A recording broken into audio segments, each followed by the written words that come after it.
सभी का हमारे YouTube channel ideal day classes में स्वागत है। बच्चों, आज हम आपके लिए लर्निंग आउटकम आधारित लर्निंग गेम सामग्री के अंतर्गत विशेष सामाजिक विज्ञान लेके आए हैं, जो कक्षा 7वीं के लिए है। और इस पुस्तक को मध्य प्रदेश राज्य शिक्षा केंद्र भोपाल द्वारा सत्र 2022-23 के लिए बनाया गया है। चलिए देखते हैं खंड 6 सामाजिक विज्ञान, और इस सामाजिक विज्ञान का अंतिम अध्याय है। अध्याय का नाम है 11 ग्रामीण व शहरी क्षेत्र में आजीविकाएँ। तो ग्रामीण क्षेत्र यानी जो गांव का क्षेत्र होता है, शहरी क्षेत्र यानी जहाँ शहर रहते हैं, उनकी आजीविकाएँ कैसी हैं और इसके सीखने के प्रतिफल क्या हैं। SS 625, SS 626। चलिए इसकी विषय वस्तु और संक्षिप्त परिचय देखते हैं। ग्रामीण क्षेत्र में आजीविका का मुख्य साधन खेती बाड़ी कृषि का काम है। कुछ अन्य तरीके भी हैं जिससे वे अपनी आजीविका चलाते हैं। पेड़ पौधों और जानवर भी उनकी आजीविका का साधन होते हैं।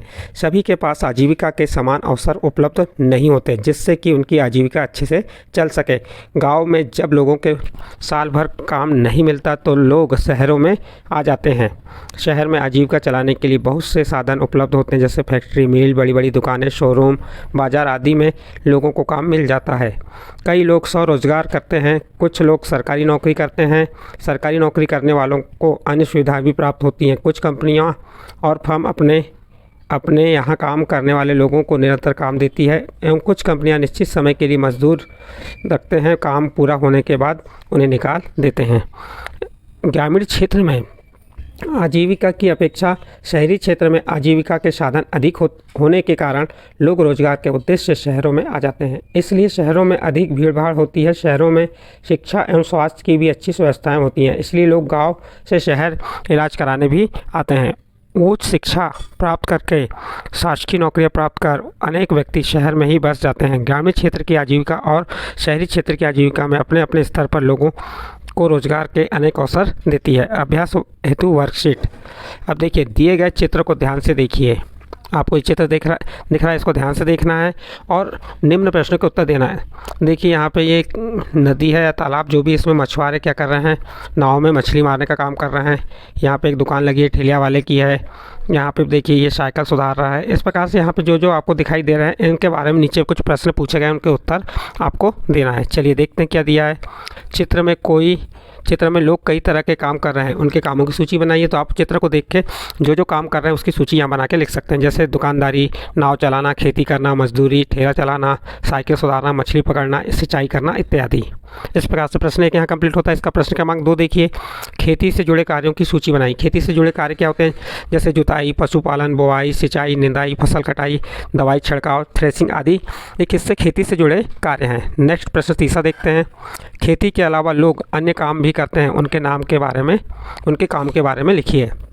देखिए, खेती के अलावा लोग अन्य काम भी करते हैं, उनके काम कौन कौन से हो सकते हैं, जैसे टोकरी, बर्तन, घड़े, ईंट, बैलगाड़ी इत्यादि बनाना, नर्स, शिक्षक, धोबी, बुनकर, नाई, लोहार के रूप में अपनी सेवाएं देना, चायपत्ती, सब्जी, कपड़े, खाद और बीज की दुकानें होना।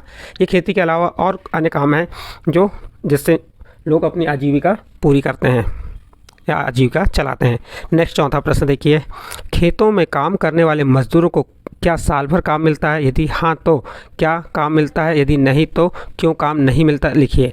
देखिए, आप क्या जो भी मजदूर हैं, यदि उन्हें साल भर काम मिल रहा है तो आप लिख देंगे हाँ साल भर काम हो रहा है। यदि साल भर काम नहीं मिलता तो नहीं लिखेंगे। जैसे हमने यहाँ बताएं, खेतों में काम करने वाले मजदूर को साल भर काम मिलता है, क्योंकि खेतों में साल भर अलग अलग प्रकार की फसल उगाई जाती हैं, जिसके कारण मजदूरों को साल भर काम करना पड़ता है। इस प्रकार प्रश्न नंबर 4 यहाँ कंप्लीट होता है। नेक्स्ट अगला प्रश्न देखते हैं। प्रश्न नंबर 5, मछली पकड़ने के लिए हमें किन किन वस्तुओं की ज़रूरत पड़ती है, पता कर लिखिए। तो उत्तर हो जाएगा, मछली पकड़ने के लिए जाल और नाव की ज़रूरत पड़ती है। इसके बाद नेक्स्ट प्रश्न देखते हैं। प्रश्न नंबर 6, चित्र में एक दुकान भी दिख रही है। अपने गांव मोहल्ले का भ्रमण करके पता कीजिए कि गांव में कितनी दुकानें हैं, उन दुकानों में मिलने वाले सामान की सूची बनाइए। देखिए, चित्र में एक दुकान भी दिख रही है। अब आपको आपके मोहल्ले, आपके गांव में कितनी दुकानें हैं उनके बारे में यहाँ लिख देना। जैसे हमने लिख दिया हमारे गाँव में 2 दुकानें हैं। अब उन दुकानों में क्या क्या मिलता है उसके बारे में लिखना, जैसे तेल, शक्कर, दाल, चावल, साबुन, मंजन, फलीदाना, चायपत्ती, कॉपी, पेन इत्यादि सामान मिलती हैं। तो इस प्रकार से आप सूची बना सकते हैं यहाँ पे। नेक्स्ट अगला प्रश्न नंबर 7 देखिए, आपके गांव में स्वास्थ्य की देखभाल के लिए क्या व्यवस्था है, लिखिए। हमारे गांव में स्वास्थ्य की देखभाल के लिए स्वास्थ्य केंद्र या अस्पताल है। दिए गए चित्रों को ध्यान से देखिए और निम्नलिखित प्रश्न का उत्तर देखिए। ये चित्र दिख रहा है आपको, यहाँ पे चित्र है, पानी है, कुछ महिला हैं, कुछ पुरुष हैं, ये मिलके क्या कर रहे हैं, यहाँ पे धान लगा रहे हैं। जो धान का रोपा है उसे लगा रहे हैं पानी में, कीचड़ में। अब देखिए इससे संबंधित क्या प्रश्न है। दिए गए चित्र में खेतों में पुरुष मजदूर के साथ महिला मजदूर भी हैं। चर्चा करके पता कीजिए कि क्या उन्हें पुरुषों के बराबर मजदूरी मिलती है, यदि नहीं तो क्यों। लिखिए खेतों में काम कर रही महिलाओं को पुरुषों के बराबर मजदूरी मिलती है, यदि नहीं मिलती तो आपको कारण पता करके बताना है। नेक्स्ट अगला प्रश्न देखिए, कृषि में उपयोग होने वाले उपकरणों के नाम। तो देखिए कृषि में ट्रैक्टर, हल, thresher, rotavator, harvester machine, cultivator इत्यादि उपकरणों का उपयोग होता है। और आपके यहाँ जो भी कृषि कार्य में उपकरणों का उपयोग होता है उनके नाम आप यहाँ पे लिख सकते हैं। तीसरा प्रश्न देखिए, किसान खेत में बोने के लिए बीज तथा खाद की व्यवस्था कहाँ से करते हैं। लिखिए देखिए किसान खेत में बोने के लिए बीज और खाद की व्यवस्था सोसाइटी जो शासन द्वारा खोली गई है वहाँ से, या फिर जो प्राइवेट दुकानें होती हैं दुकानों से, या कृषि भंडार केंद्र से करते हैं। नेक्स्ट दिए गए चित्र को ध्यान से देखिए, प्रश्न को उत्तर दीजिए। देखिए यहाँ पे चित्र दिख रहा है, यहाँ साइकिल चला रहे हैं, कुछ बच्चे यहाँ पे बैठे हैं, ये कुर्सियों में, ये महिला चल रही है, यहाँ दुकानें लगी हुई हैं, ये बस चल रही है, ये लड़का दौड़ रहा है, ये ठेला से सामान बेच रहा है। यहाँ बहुत से आपको चित्र दिख रहे हैं। इन चित्रों के आधार पर नीचे कुछ प्रश्न दिए, उनके उत्तर देना है। चित्र में आजीविका के कौन कौन से साधन दिख रहे हैं उनके नाम लिखिए। आजीविका यानी कि आपको अपने आजीविका चलाने के लिए कौन कौन से साधन दिख रहे हैं उनके नाम लिखना है। जैसे बस दिख रही है तो बस से हम अपनी आजीविका चला सकते हैं, दुकान से, रिक्शा से, फेरी वाला, फल बेचना, होटल इत्यादि आजीविका के साधन दिख रहे हैं। नेक्स्ट अगला प्रश्न देखते हैं, ग्रामीण लोग रोजगार के लिए शहर पर तथा शहर के व्यापारी ग्रामीणों पर किस प्रकार निर्भर होते हैं। तो देखिए इसका उत्तर, गाँव में उत्पादित दूध, सब्जियां, फल इत्यादि शहरों में निर्यात होते हैं जिनका वहाँ व्यापार होता है, और शहर में उत्पादित सभी वस्तुओं को कारखानों में बनती हैं, उन्हें गांव से भेजी जाती हैं। इस प्रकार ग्रामीण क्षेत्र और शहरी क्षेत्र के लोग एक दूसरे पे क्या होते हैं, निर्भर होते हैं। चलिए प्रोजेक्ट कार्य दिया, जब नया कारोबार या दुकान, अन्य व्यवसाय शुरू करते हैं तो उसके प्रचार के लिए टीवी, रेडियो, अखबार में विज्ञापन देते हैं। आपको अपनी साड़ी की दुकान के लिए विज्ञापन देना है तो आप किस प्रकार का विज्ञापन तैयार करेंगे, चित्र बनाकर विज्ञापन दीजिए। जैसे यहाँ पे हमने विज्ञापन दिए, नई साड़ी की दुकान, सपना साड़ी सेंटर, नारी की पहली पसंद।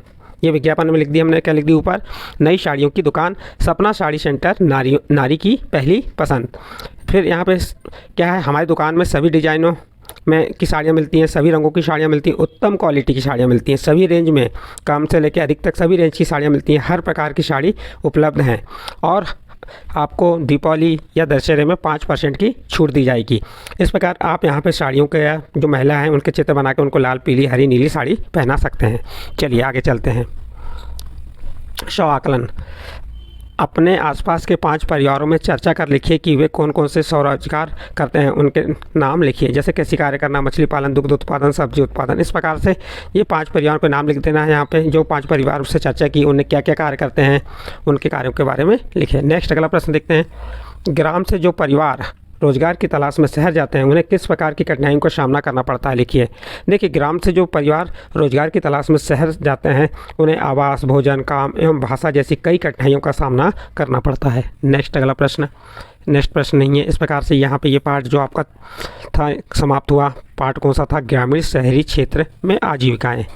यदि ये पार्ट आपके समझ आया तो आप हमारे चैनल आइडियल देव क्लासेस को सब्सक्राइब कीजिए, लाइक कीजिए एवं अन्य ग्रुप में शेयर जरूर कीजिए।